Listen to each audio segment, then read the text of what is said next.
caros, esse trabalho nasceu da demanda de 3 pesquisadores, sendo eu filósofo e Mariana e Alexander psiquiatras, médicos psiquiatras, que vínhamos sentindo dificuldades e uma falta de espaço no ambiente acadêmico para discutir aquilo que nós efetivamente fazíamos na nossa pesquisa, mas que em muitos ambientes não era bem aceito. Dessas discussões surgiu um desejo, um sonho, no primeiro momento, de publicar um livro que fosse uma coletânea das melhores evidências para discutir a tese, a possibilidade de sobrevivência da nossa personalidade, da nossa consciência, à destruição do corpo. A destruição do corpo é inevitável, é um fato tranquilo, não controverso, não discutido em nenhum ambiente, e, portanto, uma das conclusões possíveis é que, com a destruição do nosso corpo, a nossa personalidade desapareceria. E essa conclusão, no geral, ela se associa à tese muito famosa, que nós chamamos de materialismo. O grande problema da sociedade atual é que muitos cientistas não estudam mais filosofia. Não existe mais estudo filosófico nas faculdades de física, de química, de medicina, e, consequentemente, há uma confusão a respeito do que é uma tese filosófica e do que é uma tese propriamente científica. Teses científicas só falam de experiências. Sempre. Portanto, o materialismo não é uma tese científica, é uma tese filosófica. Assim como também o espiritualismo não é uma tese científica. Porque espiritualismo e materialismo não falam de fatos, falam de interpretação de fatos. Interpretação da realidade maior ou da totalidade da realidade. Logo, são teses, as duas, eminentemente filosóficas. Elas querem dizer o que é o mundo, como é a natureza. E isso é filosofia. Se nós estivéssemos analisando um fenômeno, um conjunto de fenômenos, daí poderia ser ciência. Então, a primeira coisa que a gente tem que observar é que na academia contemporânea, às vezes também em outras áreas como jornalismo, muitas vezes o materialismo é erroneamente associado à ciência, quando, na verdade, não passa de uma filosofia. O espiritualismo também. O espiritualismo não passa de uma filosofia. É uma interpretação a respeito da natureza e não uma observação da natureza. No entanto, a nossa sociedade contemporânea, moderna, ela olha muito para a ciência e pede sempre para a ciência as respostas até mesmo das questões filosóficas. Então, problemas éticos, problemas religiosos, problemas metafísicos, que antes eram resolvidos pelos filósofos, hoje há uma expectativa generalizada de que cientistas falem a respeito desses problemas. Então, por um lado, nós queríamos dizer justamente o que é que a ciência pode nos oferecer nesse sentido, e, por outro lado, nós queríamos lembrar as pessoas também que a ciência não pode oferecer tudo, que há um limite para o conhecimento científico e empírico, e, para além desse limite, nós temos que assumir e admitir a necessidade de nós filosofarmos. É preciso fazer filosofia também, concomitantemente, em conjunto, em paralelo ao exercício científico. Então, uma opinião atual, bem informada, ela passa pelo conhecimento científico, o que é que os cientistas podem dizer sobre aquele assunto, e também naquilo que os cientistas não podem dizer nada, é possível, e às vezes é necessário, haver uma reflexão filosófica. Esse trabalho, no entanto, ele é muito delicado, e é por isso que foi providencial que no nosso livreto nós trabalhássemos com 2 cientistas e um filósofo, né? Porque os pontos cegos de cada um foram cobertos pelo colega. Alexander é o nosso veterano, né? Hoje o pesquisador no mundo com maior obra e com maior número de citações sobre mediunidade, por exemplo, né? É uma área, um fenômeno da natureza que é muito pesquisado nos Estados Unidos, provavelmente pesquisado na Grã-Bretanha e no Brasil, e no resto do mundo muito pouco estudado. Esses são os países que mais têm estudos sobre mediunidade. Estados Unidos, Grã-Bretanha e Brasil em terceiro lugar. Assustadoramente, porque culturalmente a gente poderia imaginar outro cenário. Um cenário como possível, né, de se imaginar seria aquele em que o Brasil fosse o protagonista, já que uma massa gigantesca de brasileiros acredita nesse fenômeno. Lida com esse fenômeno na prática, mas, paradoxalmente ou ironicamente, nos Estados Unidos, onde as práticas mediúnicas são menos comuns, há um número muito grande de pesquisadores, e esses pesquisadores têm interesse em quase todos os temas, né? É o líder em pesquisas em praticamente todas as áreas, incluindo as pesquisas sobre mediunidade. Mas, de 5 ou 10 anos para cá, esse cenário tem mudado rapidamente, né? Quando nós fazemos aquela cientometria, análise dos gráficos de artigos e das citações que os artigos científicos recebem, né? Quem fizer essa análise vai observar que o marco geográfico mais proeminente desse mapa é o nome do professor Alexander Moreira, né? De muito longe, o principal pesquisador na área de mediunidade do fenômeno mediúnico no mundo. No entanto, há algumas curiosidades recentes, como o rápido crescimento dos trabalhos sobre mediunidade em Cuba, no Vietnã e na Coreia, né? Esses 3 países se destacam bastante. Tem havido um crescimento consistente de estudos sobre mediunidade na China, que ainda não é tão grande quanto do Vietnã ou de Cuba, mas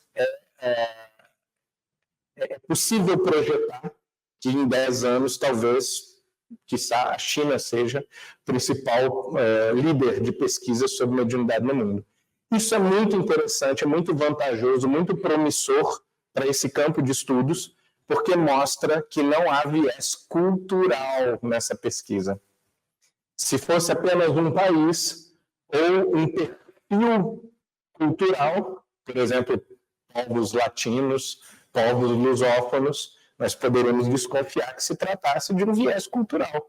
Mas quando você tem esse crescimento de pesquisas no Senegal, na Turquia, na China, no Vietnã e em Cuba, a tese de que isso é uma curiosidade cultural, ela começa a diminuir. Outro tipo de pesquisa que tem crescido muito ultimamente, e que é dos mais interessantes, que nós deveríamos enfatizar na nossa prática, nas nossas instituições, é o estudo de fronteira entre doenças mentais e mediunidade. Porque essa é a acusação clássica e primeira que qualquer pessoa que relata fenômenos psíquicos ou mediúnicos vai ouvir. Isso é alucinação, isso é psicose, é delírio, isso é esquizofrenia. Então, a primeira coisa que nós temos que mostrar é que médiuns, na maioria esmagadora das vezes, não possuem sintomas de psicose ou de esquizofrenia.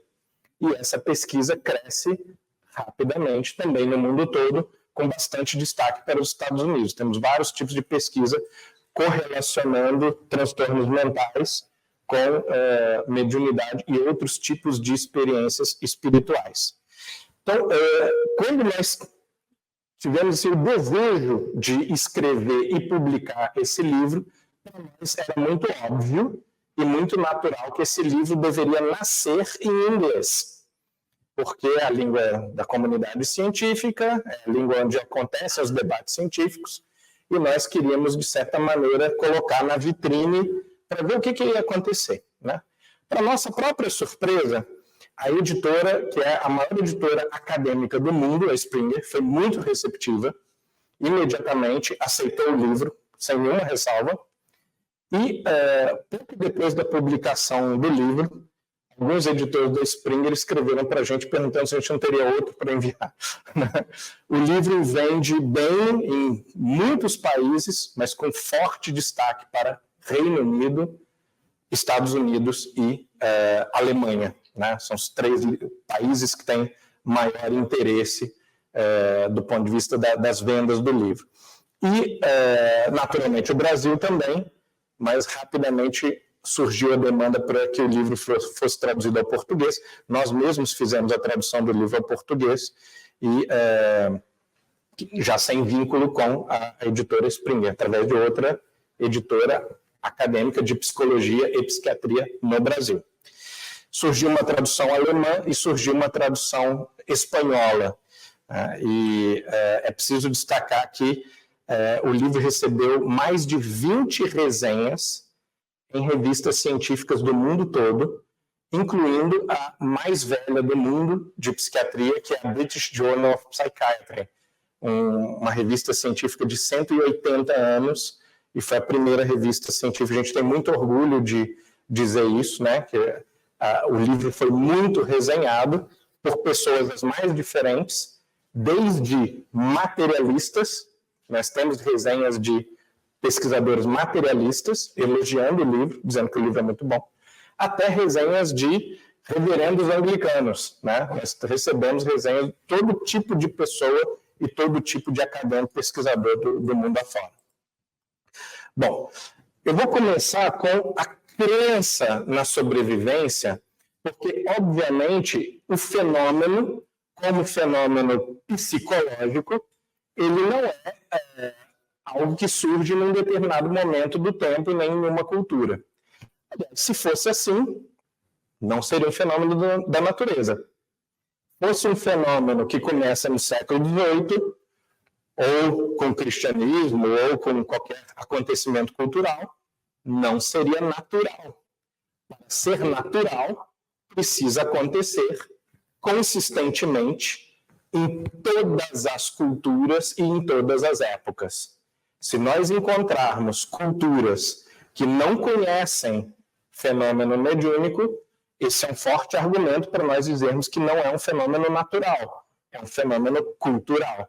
Então, uma das coisas que nós precisamos fazer, e isso ainda está por se pesquisar no futuro, é um estudo antropológico em tribos isoladas, ilhas, né, com população também muito isolada, para ver se existe uma comunidade que não conhece a mediunidade. Evidentemente, o tipo de pesquisa que a gente faz pode já ser um viés. Se nós perguntarmos a um nativo, né, de Samoa se ele conhece mediunidade, é muito possível que ele diga que não. Mas se nós perguntarmos para ele se parentes e amigos já falecidos eventualmente aparecem por aí, o mais provável é que a resposta vai ser que sim, né?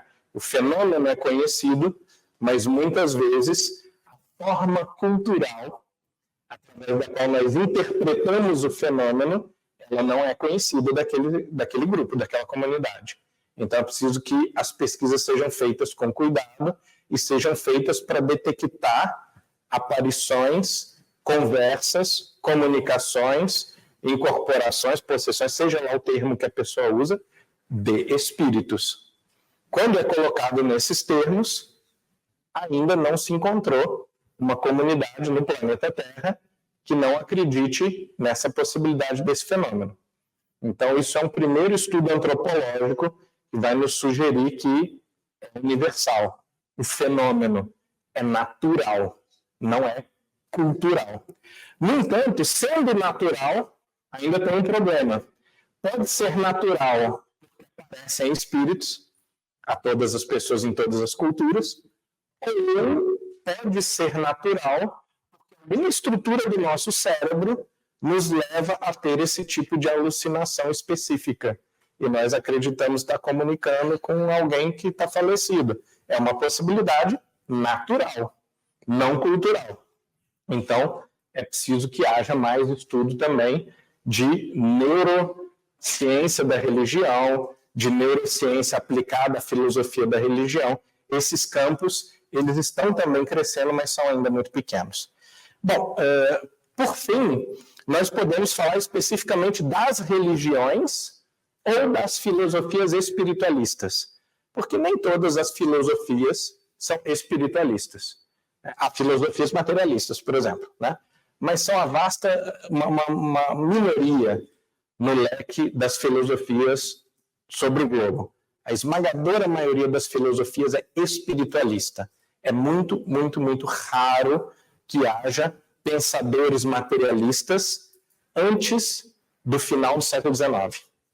Somente a partir de 1840 e 50 é que começa a haver um número significativo de pensadores materialistas, e somente de 1890 para 1950 é que esse grupo ele vai rapidamente de 0 a 1% para mais ou menos a metade, ou um pouco mais da metade dos acadêmicos, dos pesquisadores, né? Mesmo assim, é falsa a crença de que nós vivemos numa sociedade materialista. É falsa a crença de que a universidade é materialista, de que os professores de universidade são materialistas. Porque pesquisas feitas nos Estados Unidos e na Europa, onde o número de materialistas é muito maior do que no Brasil, por exemplo, ou na Índia, essas pesquisas mostram que os acadêmicos eles se dividem mais ou menos em torno de 55%, né, acreditando em Deus, e 45% não acreditando na existência de Deus, nos campos de exatas, física, engenharia, matemática, né, que são os grupos que têm mais crentes em Deus. Em segundo lugar, os profissionais da saúde, né, mais ou menos equilibrados, 50% acredita, 50% não acredita. E o campo em que há ampla maioria de materialistas são as humanidades, as ciências humanas, por conta das doutrinas, das ideologias, ou psicológicas, ou sociológicas, ou filosóficas, né, aproximadamente só 30% dos psicólogos, por exemplo, acreditam na existência de Deus, para uma maioria de psicólogos não acreditando. Mesmo assim, essas proporções, elas não provam uma maioria esmagadora de materialistas. Então, essa percepção comum, essa divulgação de uma dominância materialista é um pouco equivocada, porque na prática, quando você pergunta para os profissionais, eles não se declaram majoritariamente ou totalmente materialistas. E na história, nós temos aqui fundadores do pensamento racional, Sócrates, Platão, Aristóteles, pai da lógica, Aristóteles, né? Um candidato aí a ser o ser humano, né? A alma mais inteligente que já pisou sobre a Terra, né? Essas pessoas todas acreditam em Deus. Os pais do método científico, Descartes, Bacon, né? Galileu, não apenas acreditavam em Deus ou na imortalidade da alma, como eram pessoas mais espiritualizadas que a média, muito mais espirituais, muito mais preocupadas com o infinito, com o eterno, com o divino, do que a média das pessoas, né? E quando a gente chega em autores como Leibniz ou Newton, Isaac Newton, por exemplo, né, considerado também por muitos o maior cientista que já existiu, a pessoa mais importante na história da ciência, nós vamos ver que essas pessoas eram tão intensamente preocupadas com Deus e com a imortalidade da alma, a ponto de que as suas preocupações científicas são pífias perto das suas preocupações de ordem espiritual religiosa.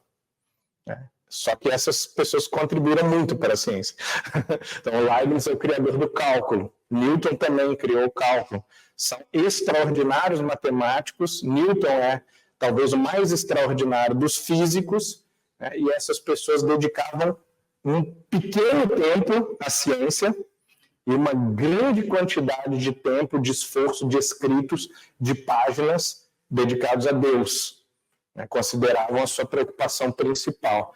Hoje, a forma como nós contamos a história intelectual, ela é distorcida para fazer parecer que alguém como Newton não gastaria o seu tempo discutindo a ideia de Deus e da imortalidade da alma, quando, na verdade, ele faz em milhares de páginas, né? A maior parte da sua vida ele investe nisso. E Leibniz nem se fala, considerado o filósofo do espírito por excelência, aquele que prova de maneira lógica a existência do espírito e a supremacia do espírito sobre a matéria, né? Investiu sua vida inteira nesse argumento, nessa prova, e muito pouco tempo que ele investiu em matemática, muito inferior ao tempo que ele investiu em filosofia, foi o suficiente para ser um dos maiores matemáticos de toda a história. Então, nós estamos falando de espíritos com uma intensidade intelectual extrema e que é muito difícil você comparar com alguns famosos do hall da fama acadêmica dos dias de hoje. Temos aqui os nomes menos conhecidos, como Berkeley, Fichte, Kant e Gödel, mas que são pessoas igualmente brilhantes.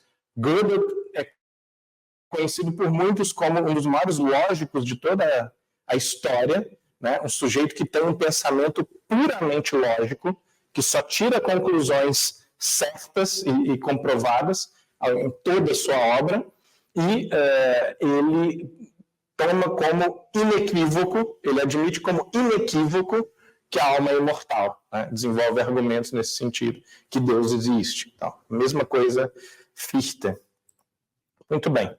Então, é relevante fazer um estudo científico da vida após a morte? É relevante essa crença na vida após a morte? Porque isso poderia ser apenas uma idiosincrasia, uma curiosidade de alguns filósofos. Tem filósofo que gosta desse tema, alguém poderia dizer. Mas há certas implicações na vida prática.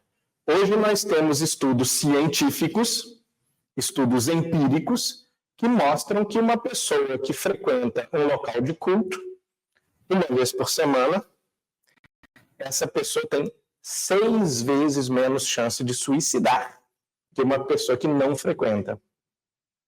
Parece uma coisa banal, frequentar um local de culto. Os próprios pesquisadores de Harvard ficaram chocados quando eles descobriram essa correlação. E aí foram estudar, o que acontece ali? É a comunidade? Vamos isolar, vamos fazer uma pesquisa só sobre sociabilidade e comunidade. Será que é ter amigos? Ter lugar para bater papo? Será que é isso? Aí viu que há pessoas que têm essas fortes comunidades, pessoas que não têm nenhum amigo, e a diferença como fator de risco para o suicídio é minúscula. Comunidade não é um fator tão forte quanto uma vida espiritual.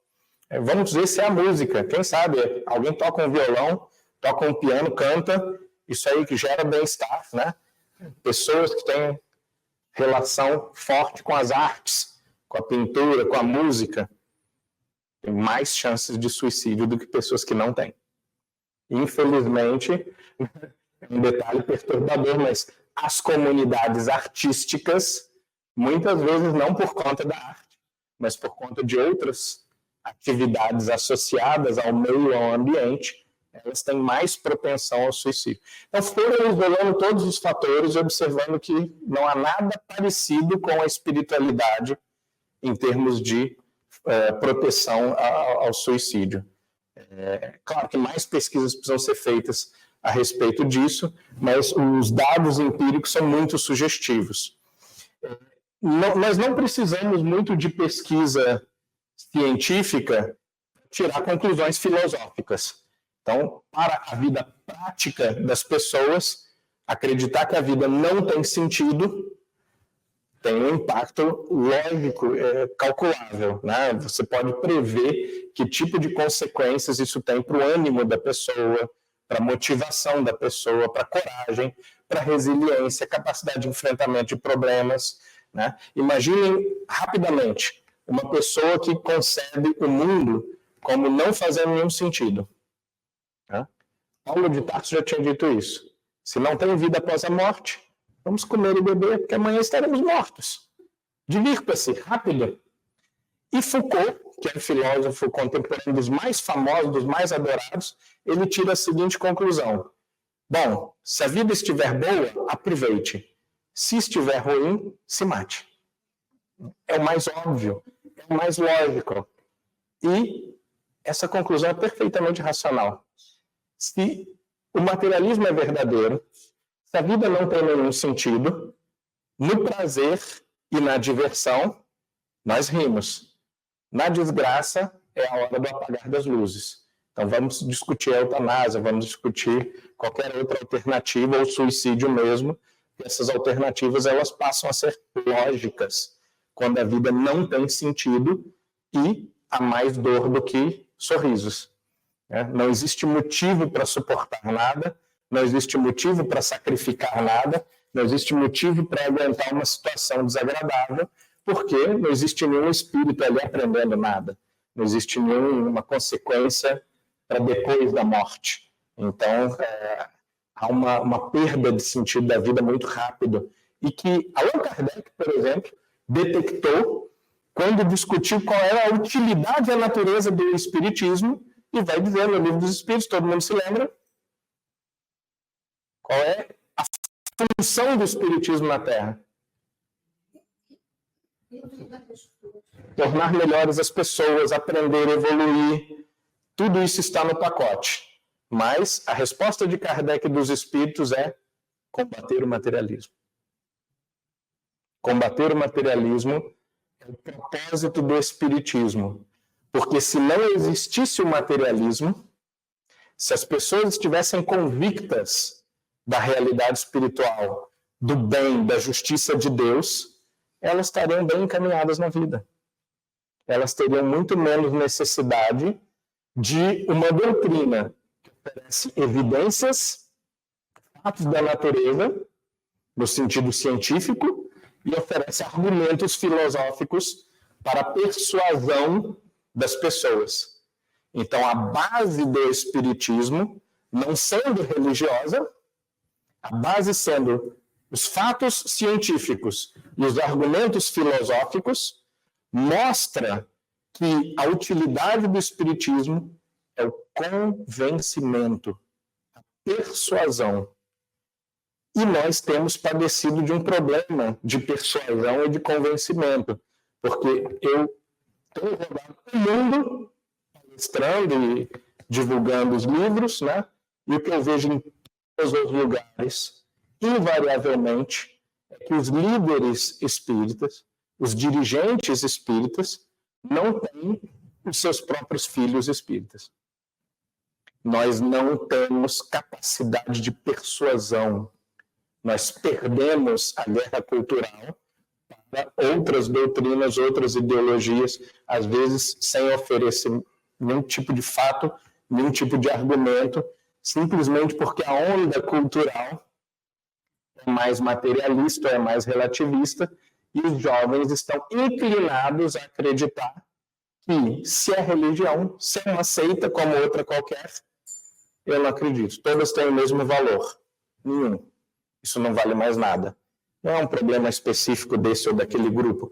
Todos os grupos religiosos têm mais perdido do que ganhado fiéis, porque as novas gerações estão chegando sem essa capacidade de acreditar, sem essa capacidade de confiar, sem verem a prova, qual que é o argumento, né? Então, a mera crença se tornou não persuasiva. Nós precisamos resgatar a origem, o núcleo, a natureza desse movimento ao qual nós pertencemos, que é um movimento que oferece argumentos para crer, oferece uma base racional para a fé, e que torna, então, tudo aquilo que nós dizemos altamente persuasivo. Tá? Então, temos aqui uma lista dos melhores artigos científicos do mundo sobre cada um desses temas. Tá?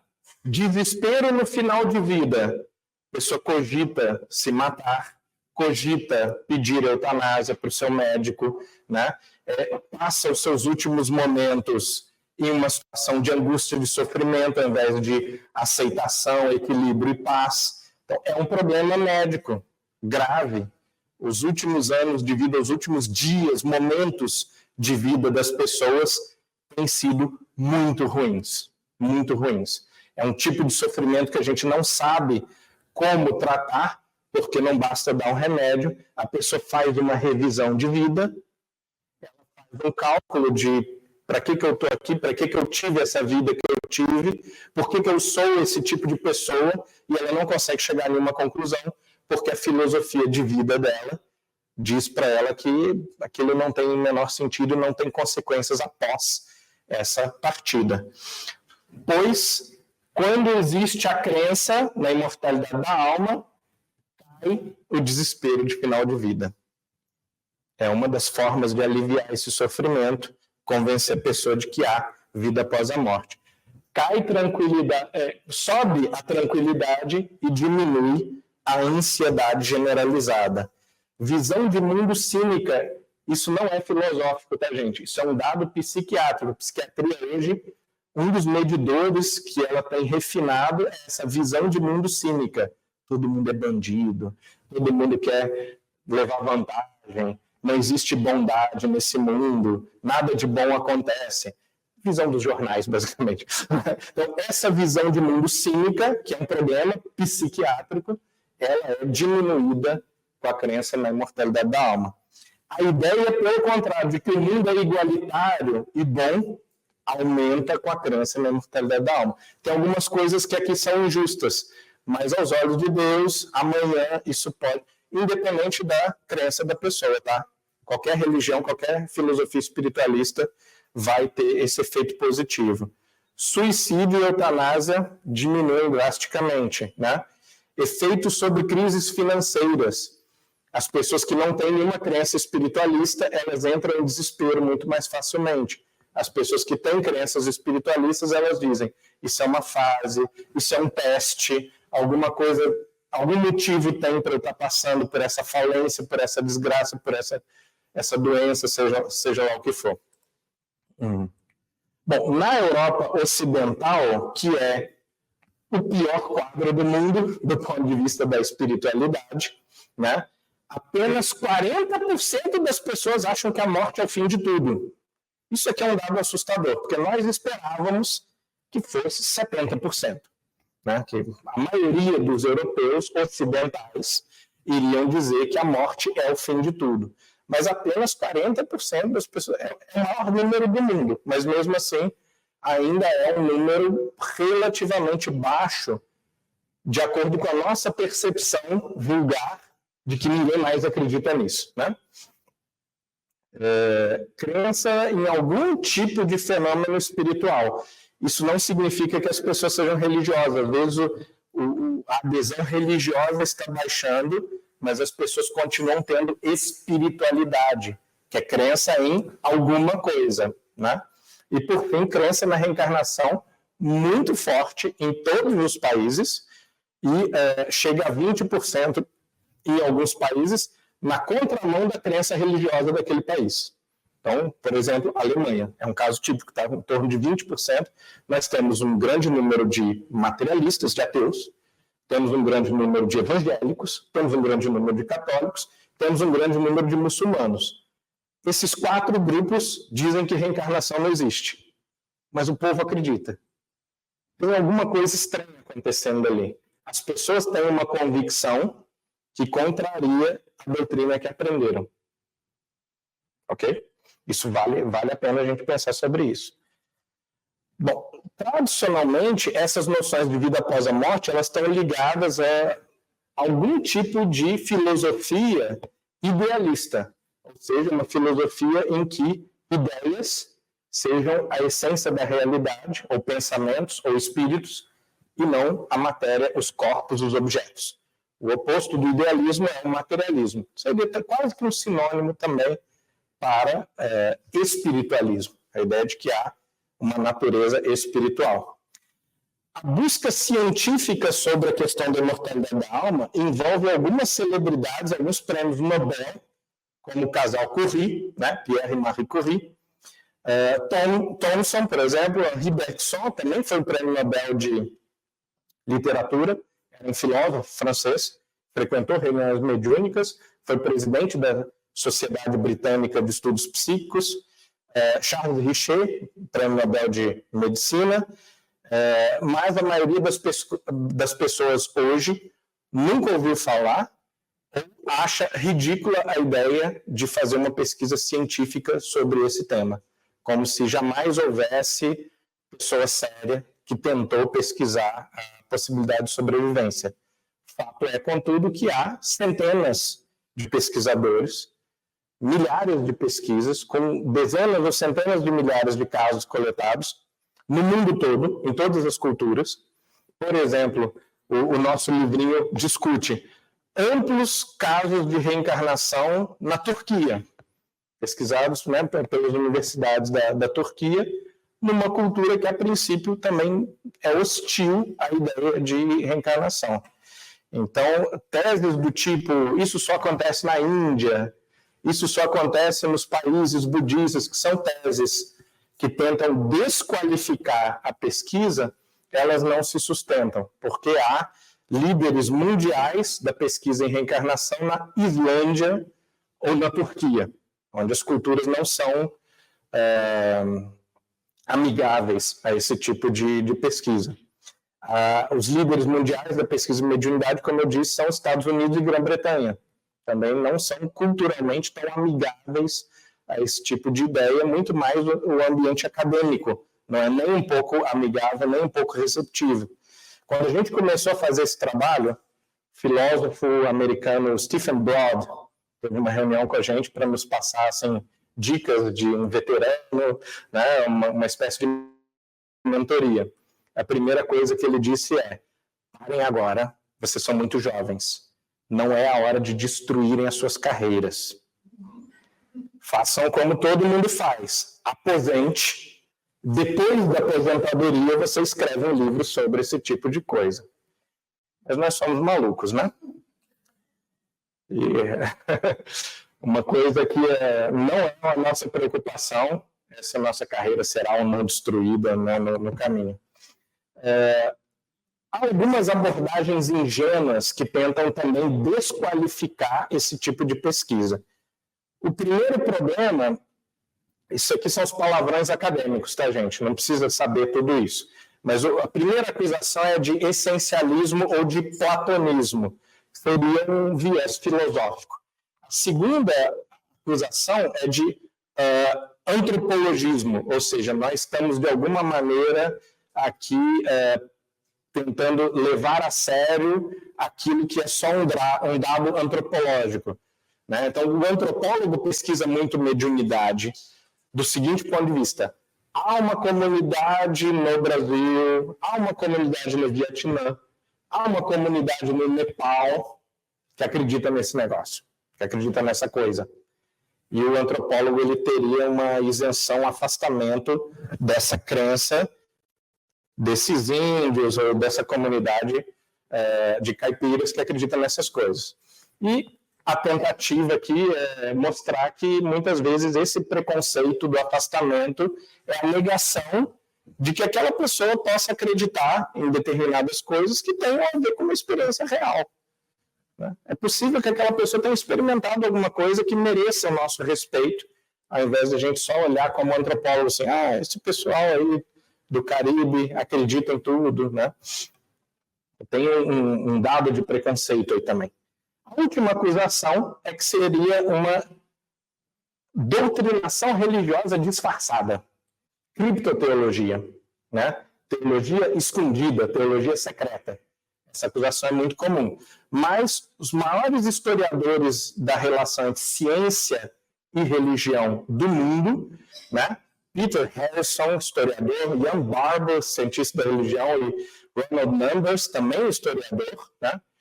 os três fortemente ligados ao Centro Ian Ramsay de Ciência e Religião da Universidade de Oxford, né, os fundadores desse campo de pesquisa, eles concluem que esses ataques envolvem muito o mito da guerra eterna ou do conflito entre ciência e religião. Né? Interessado nesse campo de pesquisas, eu justamente fui a esse centro da Universidade de Oxford fazer o meu pós-doutorado, e o produto desse pós-doutorado nesse centro de pesquisa foi esse livro sobre a história da liberdade religiosa. Né?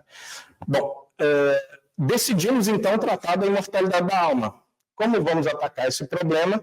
Precisamos falar dos preconceitos ideológicos intra-acadêmicos, falta de educação filosófica, dos cientistas principalmente, e, por outro lado, do dogma religioso. Quando nós publicamos o livro, nós recebemos todo tipo de ataque. As pessoas xingaram até as nossas mãezinhas, e os principais ataques não vinham de materialistas, como nós imaginávamos, vinham de religiosos, que diziam para nós que esse tipo de assunto não se estuda, não se pesquisa, não existe ciência da vida após a morte, porque já está tudo explicado na Bíblia. Tá? Os materialistas também xingaram a gente, não tenho a menor dúvida. A cura é uma visão racional, filosoficamente informada da religião, por um lado, e para o materialista, mais metafísica. Bom, essa questão nós já tratamos, né? Mas então, muito bem, vamos começar a fazer pesquisa. O que é ciência? O que é uma investigação científica da vida após a morte?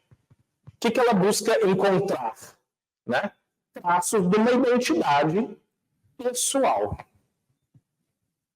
Porque existe uma teoria de que se eu fico sabendo de certas coisas, informações a respeito dos meus avós, essa informação poderia ter sido capturada pela minha mente de um registro natural, de uma tela cósmica, onde todas as informações estão gravadas. Seria um fenômeno natural, sem ligação com espíritos. Então, a diferença entre mediunidade, que é uma prova de que os meus avós estão vivos, e a mera capacidade psíquica de captar informação, é que na mediunidade aparece uma pessoa. E essa pessoa eu identifico como minha avó. Tá? Então, o que separa um do outro é isso. Num fenômeno, eu vejo uma coisa, eu fico sabendo de algo. No outro fenômeno, o fenômeno mediúnico, eu estou em contato com uma pessoa. Portanto, o que esse fenômeno precisa revelar são características pessoais, características de personalidade, né? Memórias que só aquela pessoa tinha, da perspectiva que aquela pessoa tinha, com o jeito, os traços, os maneirismos, os detalhes emocionais e de trejeito de ação, de comportamento daquela pessoa. E o interessante é que tudo isso aparece no fenômeno mediúnico. Não aparece sempre, mas às vezes aparece, e quando aparece, esses dados muito pessoais, eles estão revelando uma faceta do fenômeno que ultrapassa a mera informação. É minha avó que está se comunicando. Eu a reconheço. Eu não estou nem preocupado tanto com a mensagem, talvez. Não é tanto só a informação, mas eu reconheço a pessoa. Isso é muito importante. Tá? Bom, nós temos aqui alguns outros tipos de fenômeno que precisam ser separados no estudo de uma ciência da imortalidade, da vida após a morte, e é muito promissor para nós, e do ponto de vista filosófico, eu diria até essa é a minha principal contribuição ao livro, né? Que haja diferentes tipos de fenômeno dizendo a mesma coisa. Nós temos mediunidade, e os inimigos da mediunidade eles vão dizer algumas coisas, vão levantar algumas críticas à mediunidade. nós temos memórias de vidas passadas, e há os críticos das memórias de vidas passadas. Nós temos experiência fora do corpo, aos críticos disso, e nós temos experiência de quase morte, e há o crítico da experiência de quase morte.